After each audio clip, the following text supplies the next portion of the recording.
and welcome back to Anything Goes with me, Richard C.W. Mason.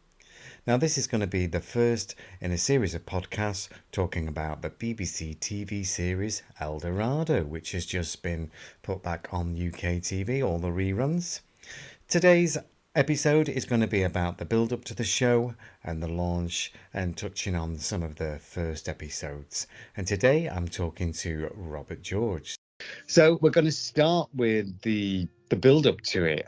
What do you remember from the build-up? Because you are a bit of a super fan. Well, you're quite a lot of a super fan.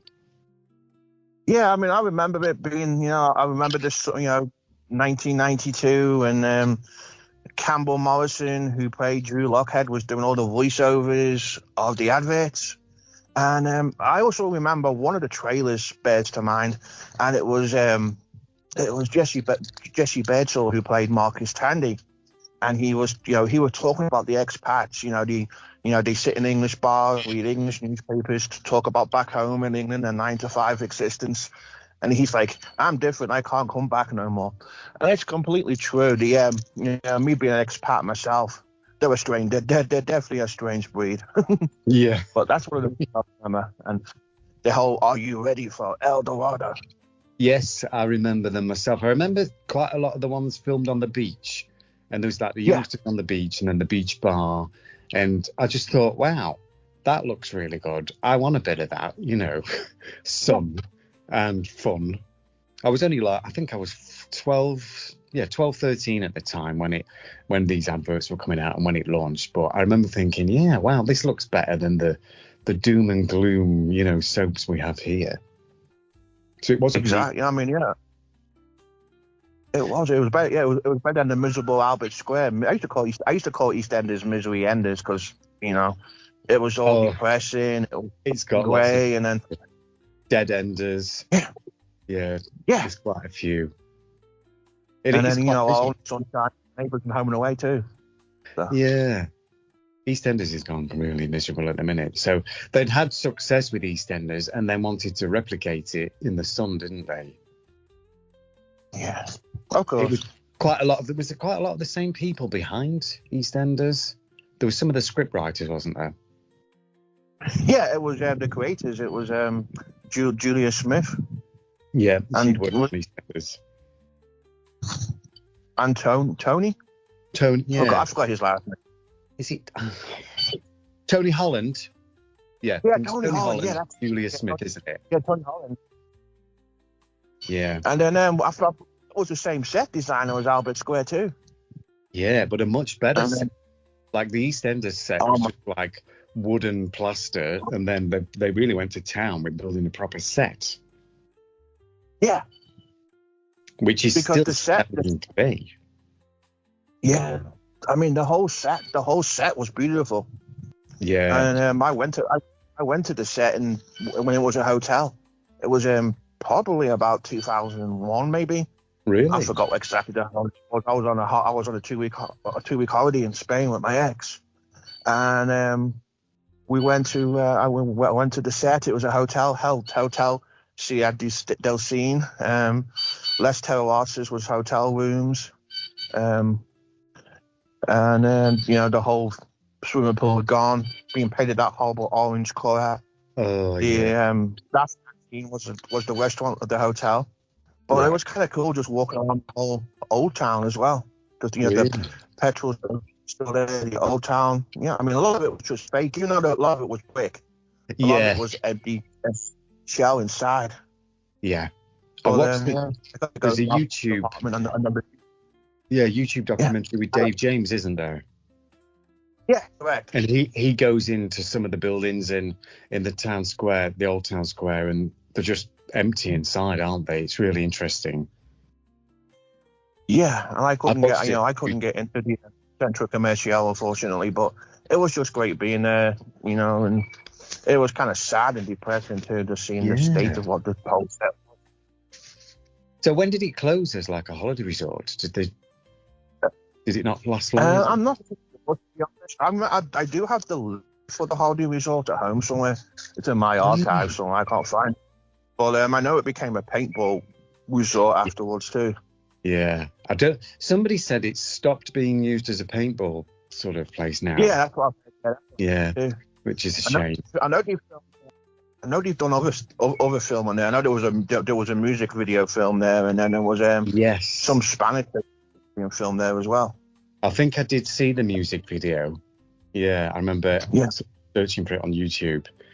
But I think, the set was one of the big attractions, and the setting, the sea, it just looks fresh and new and just, inviting. It was the whole thing. It was the whole thing of being in the sun, rather than being stuck in Coronation Street in Manchester, or the wet Yorkshire Dales, or as I said earlier, miserable EastEnders too.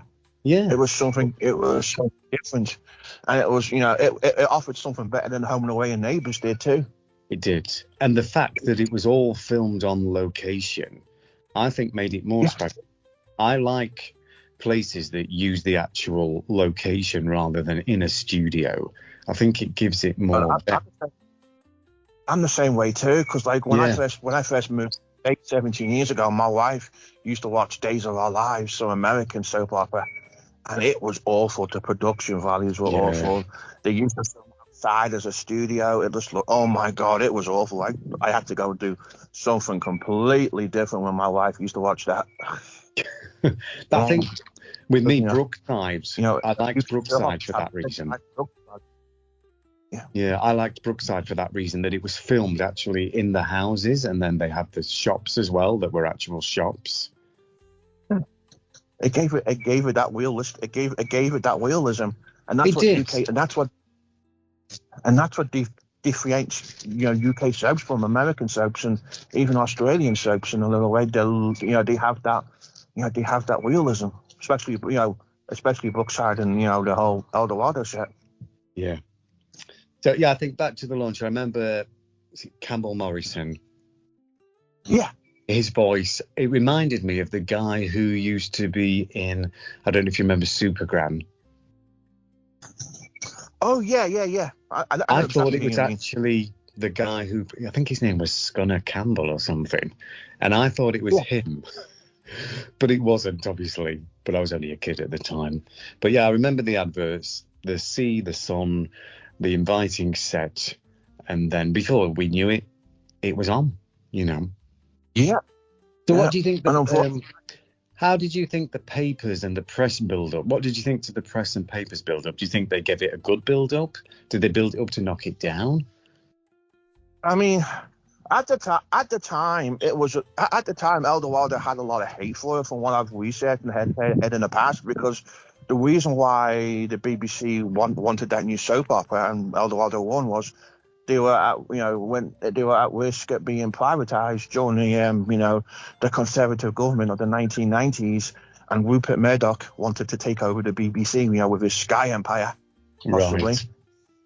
And I think a lot of the newspapers went against it, Right. So especially the Sun newspaper, or anything that Rupert Murdoch owned too. So it had quite a bit against it from the start. So in my opinion, it had a little bit against it at the time with the media, because the first episode comes, if we talk about the first episode, it was so much negative press. Yeah, I mean, the build up was great, because you were seeing like the TV guide magazines like TV Quick and TV Time. You've seen all those great pictures of all the characters, like Viz, Pilar. It did look good. All those young actors. So you were seeing a lot of introducing the cast, and the map of who lives who and who lives where was introduced in the TV magazines as well. A guide to all the characters. So it was getting that great build up. In the TV guide magazines, maybe a little bit in the press about it, but once that first episode aired, everything just completely changed. Yeah. But it's strange how they do that. It's like they come down on stuff so hard, they don't give it a chance to, find its feet, do they? Or some people just want things to fail. No, it never. No, exactly. It never. It never had a chance to. I missed the first few episodes because back in 1992, I was on a school trip to Germany the day it started. So we were leaving on a coach from the Will going to Germany. Hmm. And it was the day when it was at the time back in 1992, the French truckers were on strike and they were blockading all the French ports and all the French roads. And if you go on YouTube, there's a video of the first episode being shown in 1992. And there's about 10 minutes before all the starts, there's a news report and it talks about the French truckers too. So, it brings back, many memories as well. I remember in my household, my family and sisters were looking forward to watching it. And then, the press soon came down on it. But my mother enjoyed it and my sisters. We just stuck with it. Like at school, there was a certain group of us liked it. And then there was a certain group who was like, oh, you don't watch that rubbish. I'm like, it's good. You should watch it. And it's getting better. But I don't know, people, they're forced into believing something's bad when it really isn't that bad. And then they just stick with that. But, I stuck with it and it did get a lot better. And I don't think the first episodes were too bad, which we'll get on to shortly. So, the launch... It launched on, is it the 7th of July? Yeah, correct. Yes, the 7th of July, 1992, I think it was. Yeah. So things were a lot different back then. No internet, no mobile phones, apart from Marcus Tandy type of people. Things were just, they were a lot more innocent back then, weren't they? And things were a lot more, we didn't have like hundreds of TV channels like we do now. So I think some things were a bigger deal back then, weren't they? Yeah.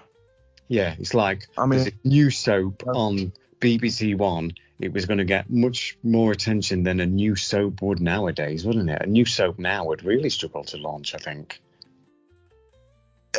I don't think it'll be. I think with the amount of TV channels and streaming services we have now, it'll be a lot harder to launch a soap. I don't think they will get, I don't think they will get the views. People have so much choice now. For you to get like 12 million viewers in an evening is like hard to do because people watch on catch up and people have got so much choice with everything else. They don't want to commit themselves to something every night. So exactly. It's different now. But I thought the launch was okay. The first episode, the characters were quite likable. So it was. Interesting. If it's hard to introduce a bunch of new characters into a new soap too. Yeah. You have to take that into consideration. But there was some, if you talk about the first few episodes, there was so much potential. The whole Tracy and the whole Marcus Tandy situation. The guy being like the cook report coming to see Marcus Tandy. Yeah. The only thing I didn't like about the first couple of episodes was the whole bunny story. That kind of made me feel a little bit uncomfortable, to be honest. Well, I was younger than Fizz at the time. Like I said, I think I was 12, 13, and she was supposed to be 17, wasn't she? Yeah, 16, 17, It seemed a bit odd. The Trish and Dieter didn't seem quite as bad because he wasn't... Well, I think the age gap wasn't far off, but he was... I don't know, it just seemed a bit more... I think he was in his 20s. She might have been in her 50s, maybe. I mean, it was the whole... it was the whole toy boy situation. He was just using her for the money and whatever else he could get out of it, to be honest. Yeah. It wasn't, I think... it wasn't... as somebody Bunny's age marrying a teenager. It just seemed creepy, didn't it? Mm-hmm. But it didn't last long, that storyline. I don't think she was in it for too long, was she? I think we do see her go in a couple of months, don't we? And then there is a bit of a backstory to her, isn't there? Do you remember the guy? This guy turns up, doesn't he? Yeah. I think he says he's some friend of Fizz's. It was Nick Moran, famous for Lock, Stock and Two Smoking Barrels. Ah, right. So yeah, he was ends up, and then there's a backstory. We're not going to spoil it for anybody, but yeah, I think there are some strong actors in the first couple of episodes. I think Trish is good, Joy's good. I like Rosemary and Stanley, although they don't get established till like a couple of episodes in. Who else? Marcus is a good, strong character. And he is. And then I think Miss King Olive, I think she plays the part of the Mrs. Mangle sort of nosy, busybody type really well. Yeah. Any other characters you liked from the start? Well, who do I like from the start? I kind of like the Lockheads. I think they were great. I think they had they were great characters. I did like Gwen. I found it hard to sort of warm to the husband. He was a little bit of a character, but Glenn Lockhead. But I think they were a great mismatched couple, to be honest. And it was kind of and then the LeDukes too. I liked Isabel LeDuc as well. Yes, yeah, she stood out. I think more than a husband. I liked her more than a husband. Yeah. And then there was the other pair and his wife. Yeah. Yeah. Well, actually, I didn't know this, but Joy, which is it Leslie Udwin, and Per, forgot his real name, they're married in real life, aren't they? Yeah, correct. And Leslie Udwin was the director of that movie East is East as well. So she's done pretty good. She's done well, hasn't she? Mm-hmm. Yeah. So, it's interesting. So, I thought it was an okay start. Some good characters. The storylines, there was sort of, nothing really strong coming through. But it's the beginning, isn't it? It's the beginning, and you've got, it gives us a chance to learn the characters, know who's who, and kind of get a feel for the characters as well. You can't, in my opinion, you just can't throw too much into people on the first episode. You kind of need to introduce people and, say, and that's what you have to do. That's what you have to do, in my opinion. You can't have like a big, gigantic storyline in episode one. I like the fact they shared the scenes between the old town and then the villas and the bar area and the, commercial setup. I thought it was good how they shared the time across them all. It introduced the set as well, introducing the characters. Mm-hmm. But looking back, I can't believe how small Joy's bar was. It was just like one room with a bar in. Yeah. And then on a lot of Spanish bars like that. They're kind of tiny anyway. Like on the video that Dave James did on YouTube, he shows you how small it actually is, and that's without the furniture in it. Yeah, correct. Yeah. But cameras can create illusions too and make things bigger than what they are bigger. Yeah. A good example is the Brookside houses. They're tinier too compared to wheelhouses too. Yeah, they had to put cameras into the walls and things, didn't they? Cameras can definitely create illusions as well. Yeah, I know with Brookside they said they had cameras in walls and things like that. Same as the Eldorado set too. They had holes in the walls in the LeDuc's apartment and in Marcus Tandy's apartment. Yeah, because they were quite small apartments. Yeah. I think my favourite apartment is the Lockheads because it seems quite a nice. Cameras in the walls and stuff. Yeah, the Lockheads just seem quite a nice villa. Trish's apartment they're quite small, aren't they? Some of them other apartments. Yeah. They're just like a hotel room with a kitchen. Yeah, correct. Little tiny apartments. I mean, one of the funniest things I found was Olive King's apartment having wallpaper on the wall. I thought that was a bit strange, to be honest. Strange. Kind of made but then it kind of represents too. Hey, I'm a British person overseas. I'm going to have my little bit of England and Spain with me too. Yeah, why not? That's what you wanted to do. Yeah. So I think, things that stood out for me in the first 2 or 3 episodes, the strong characters stood out.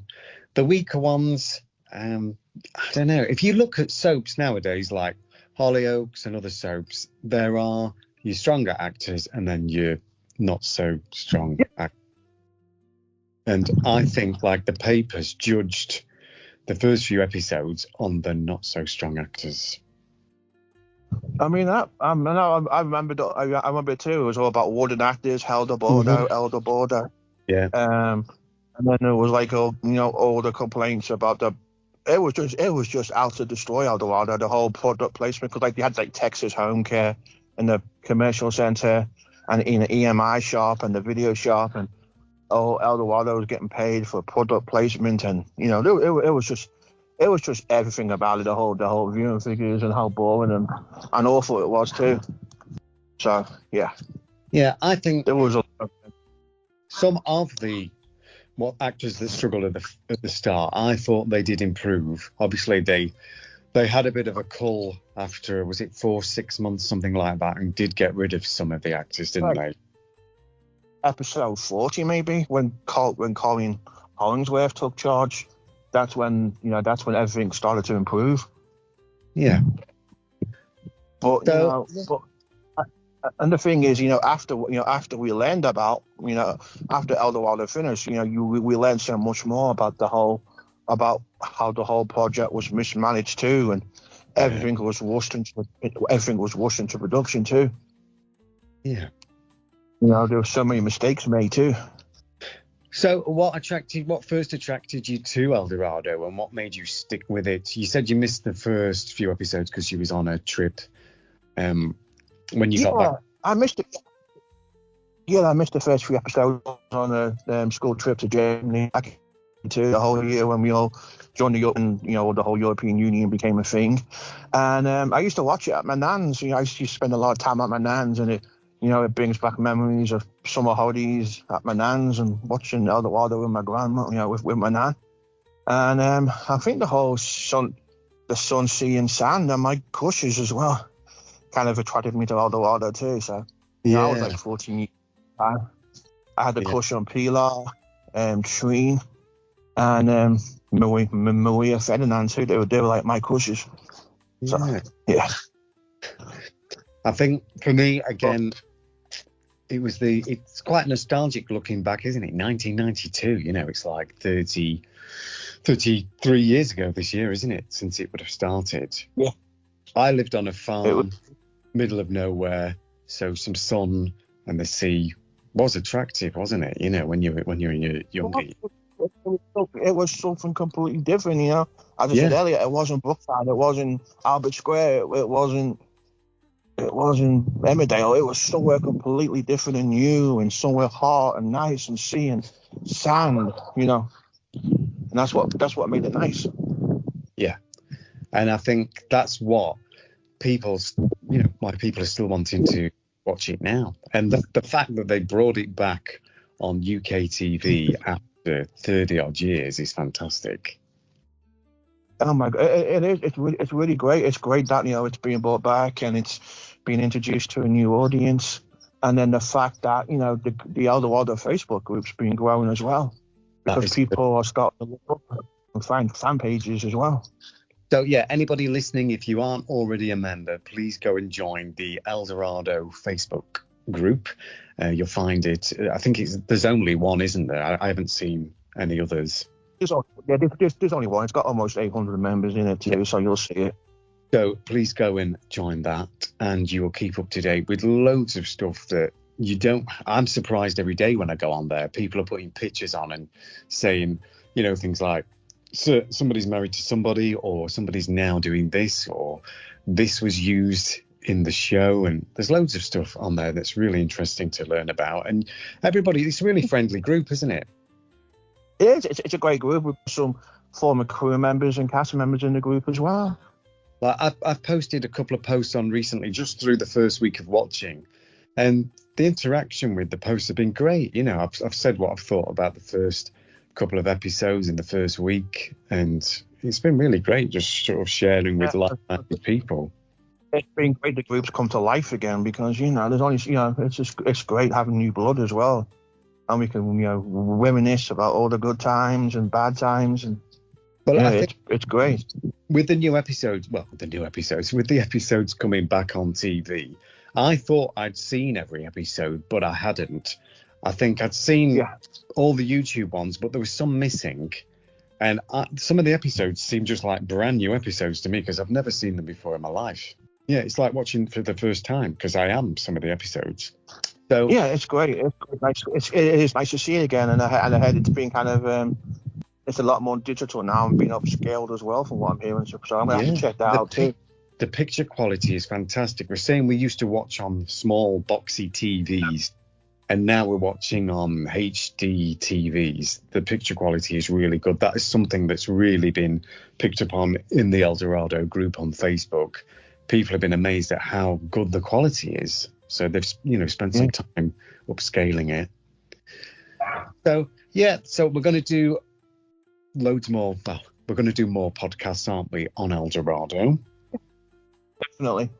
So, and I've got a couple of other people. They're going to join me for their views as well. So, we're going to start this Eldorado podcast journey, which is going to be good. Well, thank you for joining me today. You got anything else to add before we go? No, I'm good. As I said, it's just nice to see some new blood and everybody enjoy the Eldorado revival. Yeah, it's nice that, like you said, the younger people, the new generation can enjoy something we enjoyed all those years ago. Well, thank you for joining me all the way from Kentucky. And you're welcome. I shall see you again soon for another podcast. So I shall say, all right, Captain. Thank you for listening. Please like and subscribe. We'll be back with more podcasts soon. Bye for now. Bye.